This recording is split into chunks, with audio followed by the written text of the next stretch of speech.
It's the week ending Saturday, the 13th of January, and this is The Week Unwrapped. In the past 7 days, we've seen Theresa May reshuffling her cabinet, Steve Bannon leaving Breitbart News, and the NHS missing its waiting time targets in A&E as the winter crisis continues. But we're here to bring you some of the stories that passed under the radar this week. Big news, not making headlines right now, but with repercussions for all our lives. I'm Olly Mann, and let's unwrap the week. And joining me from the week's digital team are Holden Frith, Rebecca Gillie and Jamie Timson. And starting the show this week, it's Rebecca. What do you think this week should be remembered for? This is the week we learn that even bees aren't immune to junk food cravings. It's easy to learn from bees if we can understand them, which is a pretty obvious statement. But how many beekeepers actually understand their bees, what the bees are trying to achieve? And ask the question, do we work with or against bees? I was suggesting a lot of the manipulations that we do, and some that are dreamt up almost sort of overnight, I would suggest it may well be the latter. That was beekeeper Roger Patterson speaking at the National Honey Show, published this week on their YouTube channel. I know where I'm subscribing afterwards. Rebecca, the story of the week. Yes. And stick with me here. Okay. The story of the week is that honeybees, in a study that was done at the University of Illinois, preferred sugar syrup, which is what they eat in flowers when they're going around pollinating. Mm-hmm. They preferred one laced with a fungicide, which is a kind of pesticide that kills fungi, to the syrup in its natural form, which is remarkable because the bees are actively preferring to eat a man-made toxin over their actual food. Bit like us. Exactly. I mean, you've sort of jumped ahead of me here because this is kind of the implication. And the lead professor on the study said... Yeah, but hold on, what's the implication? Cadbury aren't going to start making fungicide-laced dairy milk. Well, no, the professor who led the study said it shows that bees are kind of like humans in that they sometimes like things that aren't necessarily good for them. Now, this does have major implications. Not because bees are going to suddenly become fatty couch potatoes like humans, but because they are consuming this fungicide voluntarily, which explains why there is so much fungicide contamination in beehives, which is something that scientists have been pondering for some time, because as we all know, bee populations, honeybees and wild bees, are in decline all over the world, and this is very serious because we rely on bees to pollinate and therefore actually have plants. Okay, can someone else explain, just in a scientific primer way, why we rely on bees to pollinate plants? Let's remind us, for those of us who don't recall their GCSE biology on this. Bees, yeah, they are little small insects. Yes, no, I've got that. A stinger on the end of the end of the body. They fly from plant to plant. Yeah, I remember pollinating. That. But so what? So that encourages plants to grow, doesn't it? What, as in, so then spreading the pollen from a plant further away. So what? What are we missing by having fewer of that happening? Less pollination, so there's less plants growing. So actually, and there's lots and lots of very interesting YouTube videos about this, about what would happen if the bees did decline, because plants would stop growing, we'd eventually have less flora in natural areas, we'd eventually be able to see a decline in the number of things that we're able to eat. But that's only the plants that are growing naturally, right, Holden? So we could go around combating this problem by just planting more meadows ourselves. Planting more meadows is one of the ways that we could actually help to address this problem. Bee colony collapse disorder, which is what this phenomenon is called, has lots of different causes. Pesticides are believed to be one. Fungicides hadn't really been in the spotlight until this study, but reduction in habitat, insufficient supply of sort of biodiverse meadows, hedgerows, etc., is part of that problem. The effect on our diet, though, could be profound. Some people have suggested that starvation could result. That's probably not the case because wheat, rice and maize are all pollinated by wind, but fruit, vegetable, nuts, herbs, spices, coffee and chocolate all depend on bees to pollinate them. So without that, we're looking at a very boring and not particularly nutritious diet. Wow. And you've got a face that says to me, Rebecca, you're about to say, and it can get worse. And it can get worse. I was saying before about the contamination of hives, which is one danger. The other danger is that at the moment, Holden was talking about pesticides, and we're all now more aware of the effect that pesticides can have on insects. So we have developed pesticides that bees can consume without it harming them. They can metabolize them. The problem is if they consume fungicides as well, that restricts their ability to then process the pesticides that we've developed specifically not to harm them. So it can build up to toxic levels. So if they are actively seeking out this fungicide, it may actually inadvertently be causing them to consume a toxic dose of pesticides. And a lot of the pesticides that a very recent study by the University of Stirling found that those pesticides that we had originally thought were safe for them to consume is actually having an effect of stopping them from flapping their wings as quickly as possible. And now you may ask, Ollie, does that matter? Less buzzing? Can we hear it? Probably better for our hearing? No. Because these pesticides, when the bee is unable to buzz, the vibrations of the bee wing, which are instrumental in dislodging the pollen, they slow down. So they're no longer buzzing as much, having taken on these pesticides as they once were, which then slows down the whole process completely. Good nugget of information, but how dare you suppose what I'm going to ask? What I was actually going to ask is whether if bees are attracted to the flavour of these man-made fungicides, the solution might just be to make one that isn't as tasty. Well, they actually used 3 different ones as part of the study, and 2 of them they didn't seem to have any particular interest for. So, I mean, the obvious short-term implication is that we may have to investigate the kinds of pesticides, fungicides, herbicides we're using to avoid this kind of situation. But the other thing is that scientists had not thought before that this was a possibility, or this could be a reason for the effects that we've seen on bee colonies. But now that we know that it is, it could replicate itself in all kinds of things. You know, we use so many different pesticides.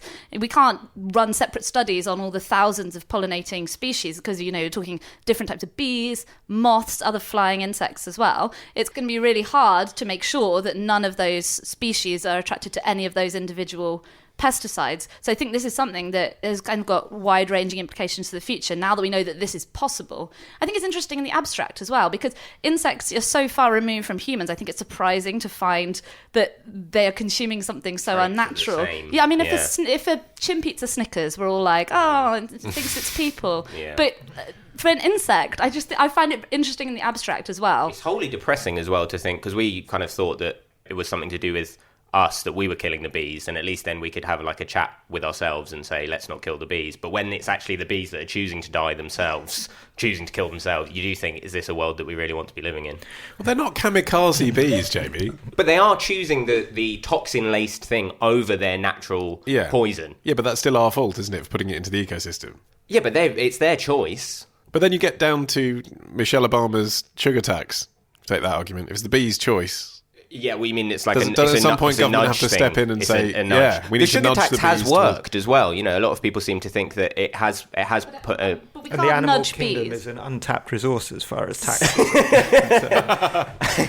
That's true. I mean, There is a more contentious response, even more contentious than taxing bees, and that's that one way of drastically reducing the amount of pesticides we needed would be to develop genetically modified forms of wheat and maize and rice that didn't require the number of treatments with all of these chemicals. Obviously, the answer to that may unlock other problems that we don't know about. That could end up attracting worms who love the taste of GM crops. But we may decide that that's the least worst option here, and we need intensive farming of these crops in order to feed ourselves, and perhaps modifying genes in a way that's deemed to have been safe is a preferable option to flooding them with chemicals several times during the growth cycle. We could create robot bees as well to do the job. Absolutely not. Don't. What? Well, actually, you say What's wrong absolutely with not. that? It's not crazy, is it, to imagine a drone that can pollinate a Wasn't this a field? Black Mirror episode? Yeah. But I mean, that's. I mean, obviously they use the bees for bad. Yeah, I was but gonna if say we the don't point of use that the wasn't bees, that we should be using robot bees. but I don't think we should be defining government policy on the basis of what may have been predicted in Black Mirror. I think the idea of using little tiny drones to pollinate in the same way that bees do, once we've killed off all the bees or they've chosen to kill themselves. Well, I think only you feel the bees are choosing to kill themselves. I'll just clarify that for the record. Well, anyway. I think it's too early to, say this is going to be this is the end of bees, obviously. There's been lots of programs that have had a lot of success in repopulating bee numbers in parts of the world. But it's just, to me, this story really emphasises that there's so much that we don't know about the natural world and that we've really overestimated our own understanding of agriculture and its interactions with the natural world. And that I think we're going to see probably a lot more studies like this. Okay. Jamie, you're next. What do you think should be the story of the week? Was this the week we realised the devolution will not be televised? It means in the government buildings in Belfast the lights are on, but nobody's home. No major piece of local legislation or work in Northern Ireland can happen. There is no sign of a resolution. It's only 14 months until this province is on the front line of a UK outside the European Union. Al Jazeera's Lawrence Lee reporting this week from Belfast. Jamie, it's sort of like everything in Northern Ireland's going wrong at once, isn't it? But take us through why you've chosen this week and this story. There were kind of two things. This is the week anniversary of the Cash for Ash scandal, which brought down the power sharing agreement in Northern Ireland. As in it's the year's anniversary this week. Yeah. On top of that, the Conservative government have also been forced to appoint a new Northern Ireland secretary. James Brokenshire has a lung surgery that means he needs to step down, and they've turned to the former culture Secretary Karen Bradley, who herself has freely admitted that she's never been to Northern Ireland in her life before this moment, although she did travel this week after her appointment.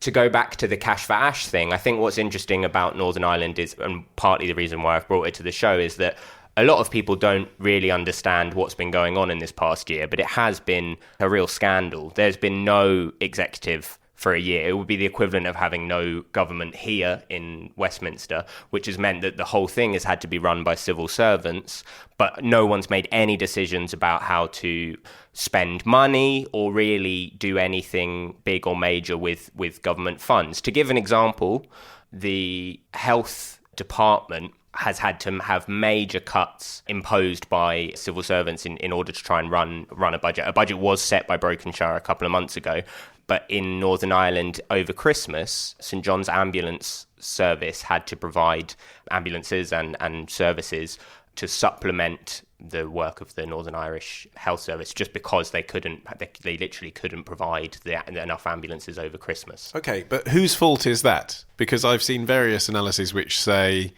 I mean, let's not go over the whole Cash for Ash thing, because as you say, it was a year ago. It doesn't really matter what the initial scandal was. The point is there was an impasse, but actually that's now been exacerbated by essentially Sinn Féin coming up with other reasons they won't go back into a coalition with the DUP, or they won't be in the same government as them, to the point where it's become impossible to become a power-sharing government again.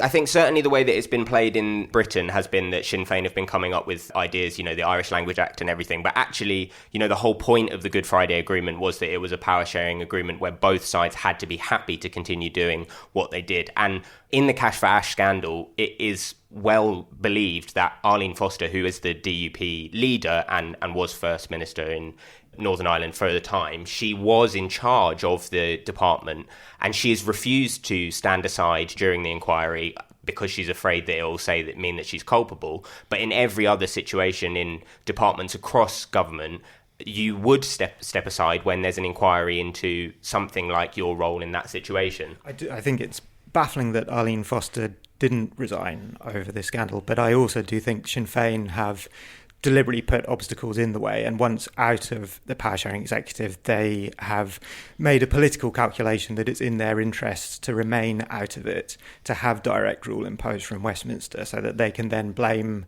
the problems that arise on Westminster and ultimately Brexit, and say the only way to solve these problems is to vote for Sinn Féin in the next regional elections. It's why what this was crying out for was proper leadership from Westminster, because they are co-guarantors with the Irish government on the Good Friday Agreement. They needed to really focus in this past year on trying to get them back to the table. But of course, we know that Theresa May, a big distraction. And a couple of distractions. She picked a side. You know. Okay, but you understand the reticence, don't you, of Westminster to get too involved in Northern Irish politics? The whole point of devolution was that they wouldn't. Yeah, I mean, it's a really sensitive subject, and the thing is that there's no neutral way for Westminster to intervene, because it's going to be conveyed a certain way by both DUP and Sinn Féin if they do. So they are in a difficult position. I mean, the DUP's argument is that if Sinn Féin wants all of these things, which is to have the Irish language put on an equivalent status with English. They want gay marriage to be legalised, which obviously is a big no-no for the DUP. And does seem to be a battle that they've chosen, simply because the DUP's oppose it. point is that if they want these things, then they need to get back into a power-sharing government and bring them up in the Assembly and have them voted on. Sinn Féin is clearly creating obstacles to returning because, as Jamie was saying earlier, it's in their interest to have home rule imposed. There was an original deadline when the when the government in Stormont originally collapsed, there was quite a short deadline where Home Rule was was going to be imposed from Westminster. But the problem was that James Brokenshire continually pushed back the deadline, and they suddenly became meaningless. It suddenly felt like for a lot of them that they would be able to continually put up blockades to this point. And then obviously the election happened. Sinn Féin saw no reason after the confidence and supply agreement with the DUP and the Tories to really get back to negotiating, because they really did feel like that Theresa May had picked a side on the divide. Because if you need the DUP on your side to win votes particularly over Brexit, are you not going to try and do everything you can to make sure they're happy in Northern Ireland? I think the other issue here, as you hinted at with your introduction suggesting that devolution would be televised, is there's a real lack of interest in the rest of the UK in any issue that relates to Northern Irish politics. Is there, or is there just a lack of understanding? I often feel like I don't understand enough of the context. It's such a complicated issue that I can't get my head around it. They may feed on each other. We've published some really good in-depth articles giving the history of the current situation, going back to Good Friday Agreement, the history beyond that, and they get really saddening lack of readership. I think it is partly because politics in Northern Ireland is so different, not only from the rest of the UK, but actually from most other countries in the world, where you can really fit a template of left-right policies onto wherever you're looking at. But in Northern Ireland, it's not like that at all. I also think it's something to do with timing, because I think that certainly when I was at school, it was too recent a issue to be history, right? So we didn't learn about it in history. And we certainly, politics isn't really taught until much later on in secondary school. So actually maybe in 20 or 30 years' time from now, people will have a much greater understanding about the Troubles and about how amazing the Good Friday Agreement was for what it achieved, whereas now it's too recent. So that's why people have kind of turned off and turned away from understanding it. But I think part of the thing that you're saying, Holden, is that there is a kind of feeling of people aren't that bothered about if this was happening in Scotland, I feel like there'd be a huge fuss. Whereas Northern Ireland, despite being a full part of the United Kingdom, in some way maybe it is the Irish Sea. But the thing is that we know the parties in Scotland and we're familiar with them. And I think the average person in the UK outside Northern Ireland isn't that familiar with the DUP and Sinn Féin. And one of the things about the Good Friday Agreement obviously has been a huge success in terms of reducing violence. But I don't think it has worked as quickly as people thought about dismantling the sectarian culture. Maybe that people were overly optimistic, in the early days that it would, because you still have these two incredibly divided parties. No third way has emerged in a strong enough way to pick up the vote, and people keep voting for the DUP, despite the fact that polls taken in Northern Ireland have shown that the majority of people there are in favour of gay marriage, are in favour of legalised abortion, but they are voting for this party that's staunchly against these things just because that's who they vote for. It's along religious lines, isn't it? And in fact, well, that's one of the reasons that it's hard for the rest of the UK to relate to, I think, because religion has basically no influence in the rest of the UK unless you're talking about, faith schools or something. It just doesn't come up. Yeah, and in fact, the peace process ended up destroying the two moderate parties from both communities. And I think part of the issue is that in the rest of the UK, there was this sense that the Good Friday Agreement solved the problem of Northern Ireland and we would never have to think about it again. And the fact that it's cropping up again, there's almost a resentment that we have to delve back into that morass of history. But I think, just a small thing, so that the distant threat is still real. We have people dying in Belfast this year from sectarian violence. It's not something that happened in the past and won't happen again. And if without a future power sharing agreement, they are saying now that there will have to be cuts to the police service and to the justice service, and that can only be a terrible thing when people are dying. Is there a chance for Karen Bradley to slightly press reset on this, do you think? Do you think having a new Northern Ireland secretary will help? Yeah, having that sense of somebody arriving on the scene, possibly with fresh ideas. Even the deal that brought the first phase of the Brexit negotiations to an end last month may provide a bit of an impetus to get something sorted out, because that meant that the next phase will have to start from the Irish border and work backwards. It really took the hardest of Brexits off the table and meant that maintaining an open border between Northern Ireland and the Republic is the primary goal of those negotiations. And that means that's a goal of both the DUP and Sinn Féin, so there's some common ground there. Also the government in Dublin and the British government. So there's at least a common starting point. And combine that with somebody else coming fresh to it. Maybe the fact that she's never been to Northern Ireland could even be an advantage in that sense. And at least it's a chance to all get around the table and say, we have got a problem here, we have got to fix it. We know the historical consequences of not sorting this out once and for all. Holden, you're next. What do you think the story of the week is? I think we may soon have to come to terms with living with an indirect nuclear reactor in our homes. We have to have sustainable electricity production as well as consumption. I'm quite confident that the primary means of power generation will be solar. I mean, it's really indirect fusion is what it is. We've got this giant fusion generator in the sky called the sun, and we just need to tap a little bit of that energy for purposes of human civilization. Most people know but don't realize they know is that the world is almost entirely solar-powered already. If the sun wasn't there, we'd be a frozen ice ball at 3 degrees Kelvin. The sun powers the entire system of precipitation. The whole ecosystem is solar-powered. Entrepreneur Elon Musk there, head of Tesla and SpaceX and other future things, speaking at a TED conference back in 2014. Holden, what's he done this week that's been so important? His company has begun producing and installing solar-powered roof tiles.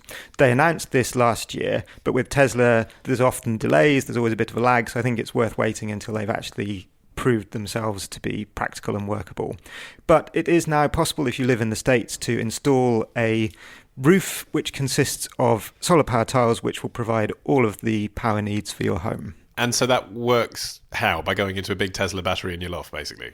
Yes, so you will use some of that power directly as you need it, and any excess power will go into a battery, and then you can tap that store of energy overnight or on cloudy days. But it doesn't go back into the grid. This is all about being self-sufficient. Yes, it could go back into the grid if the grid is set up to allow that in wherever you're installing it. So some states do allow what's called a feed-in tariff, which allows you to sell power back to the grid. But I think the intention is, because at the moment most grids aren't equipped for that sort of system, that you'll become self-sufficient and live off the grid. They do want it to be able to feed back into the grid and fix everything. They're not like closed off in any way. They don't have this kind of dream of everyone just living in a Tesla universe. They do actually want everyone to live together in a happy sense. Okay, but what Tesla were kind of famous for, I guess, initially, or how they made a splash, was kind of making the technology of electric cars sexy. Other people were doing electric cars, but they made them sexy.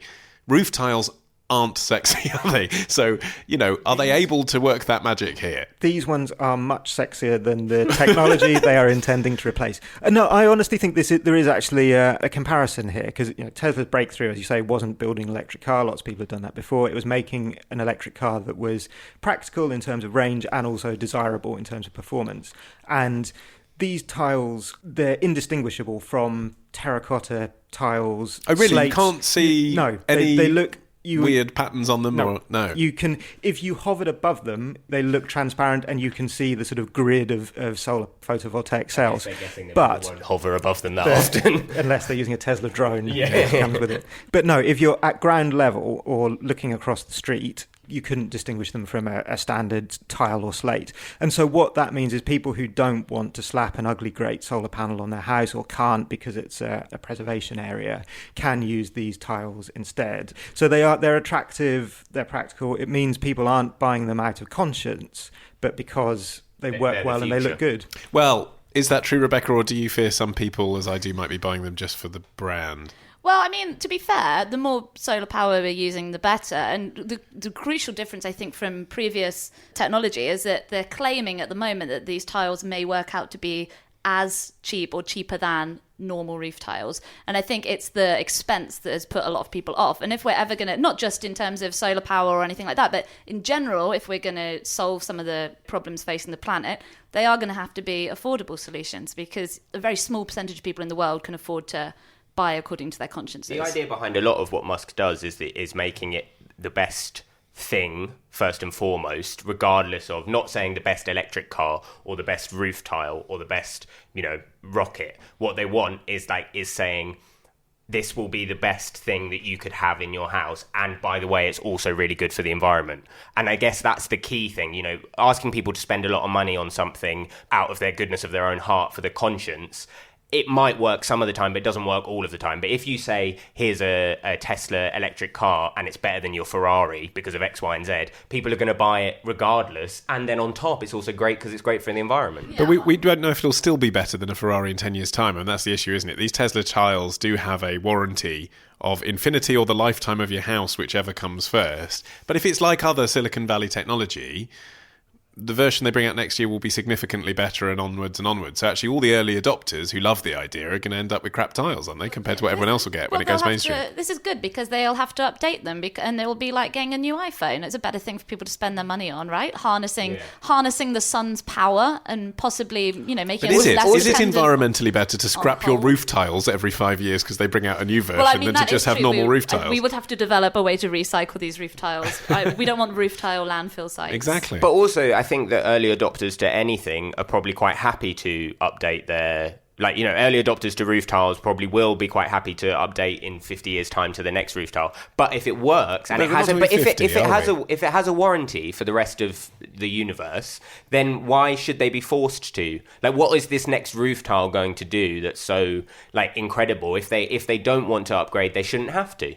But efficiency is what they're risking, isn't it? Apparently the average efficiency of the current panels is 19%. I mean, that could increase dramatically. It could, but the way the roofs are set up is that you have a mixture of active and inactive panels. So some of them are dummies that just look the same because you don't need a whole roof's worth of tiles in order to generate enough power for the average house. So what that will mean is as they become more efficient, you won't need as many of the active panels and it will be cheaper to do, but it won't really render the first generation defunct. There is one piece of small print to the idea that these are cheaper though. The claim is based on also incorporating all of the electricity that's generated into the price. So the upfront cost is higher.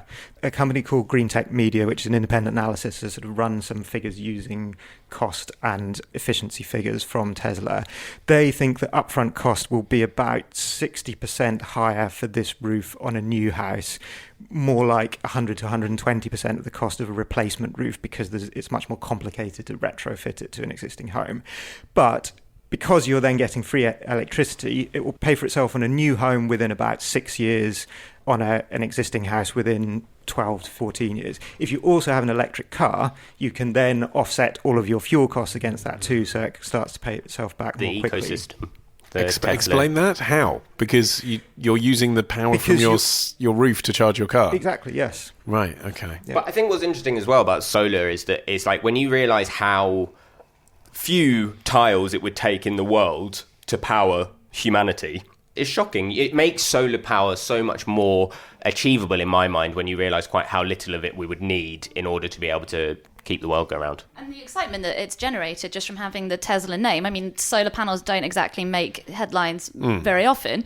I mean, with the caveat that we don't know how it's going to turn out, it's an encouraging sign, to me anyway, that of the way that the private sector can play a role in changing our behaviour on a positive level. But we're all talking like we're sitting in Berkeley having this conversation. We've just been talking about Belfast. I mean, in Britain, with the rain and the clouds and the drizzle, it's never going to work, is it? It's never going to be the sole solution. No, it certainly won't be the sole solution. In southern England, these roofs at their current level of efficiency could work.